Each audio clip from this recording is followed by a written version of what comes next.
They came down to the emergency ward at noon and sat on the bench just behind the swinging doors that led in from the ambulance parking slot. Ellis was nervous, preoccupied, distant.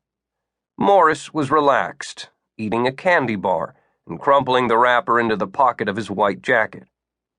From where they sat, they could look at the sunlight outside, falling across the big sign that said emergency ward and the smaller sign that said no parking, ambulances only. In the distance, they heard sirens. "Is that him?" Morris asked. Ellis checked his watch. "I doubt it. It's too early." They sat on the bench and listened to the sirens come closer. Ellis removed his glasses and wiped them with his tie. One of the emergency ward nurses, a girl Morris did not know by name, came over and said brightly, "Is this the welcoming committee?" Ellis squinted at her. Morris said, "We'll be taking him straight through. Do you have his chart down here?" The nurse said, "Yes, I think so, doctor," and walked off, looking irritated. Ellis sighed. He replaced his glasses and frowned at the nurse. Morris said, "She didn't mean anything." "I suppose the whole damned hospital knows," Ellis said. "It's a pretty big secret to keep." The sirens were very close now. Through the windows, they saw an ambulance back into the slot. Two orderlies opened the door and pulled out the stretcher. A frail, elderly woman lay on the stretcher, gasping for breath, making wet, gurgling sounds. Severe pulmonary edema, Morris thought, as he watched her taken into one of the treatment rooms. "I hope he's in good shape," Ellis said. "Who?" "Benson." "Why shouldn't he be?" "They might have roughed him up." Ellis stared morosely out the windows. "He really is in a bad mood," Morris thought. He knew that meant Ellis was excited.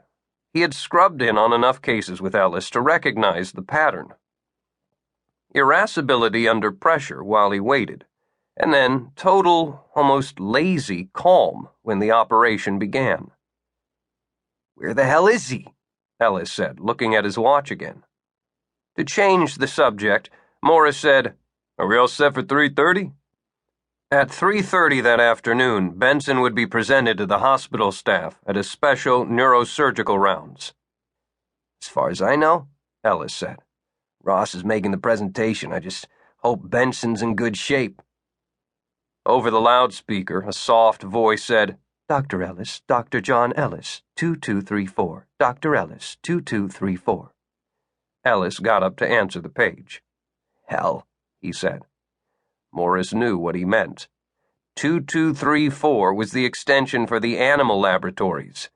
The call probably meant something had gone wrong with the monkeys. Ellis had been doing 3 monkeys a week for the past month, just to keep himself and his staff ready. He watched as Ellis crossed the room and answered from a wall phone. Ellis walked with a slight limp, the result of a childhood injury that had cut the lateral peroneal nerve in his right leg.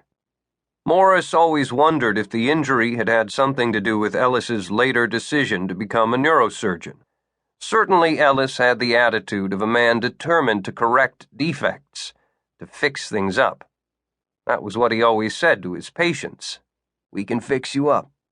And he seemed to have more than his share of defects himself. The limp, the premature near baldness, the weak eyes, and the heavy, thick glasses. It produced a vulnerability about him that made his irascibility more tolerable. Or perhaps the irascibility was the result of all those years as a surgeon. Morris wasn't sure. He hadn't been a surgeon long enough. He stared out the window at the sunlight in the parking lot. Afternoon visiting hours were beginning. Relatives were driving into the parking lot, getting out of their cars, glancing up at the high buildings of the hospital. The apprehension was clear in their faces. The hospital was a place people feared.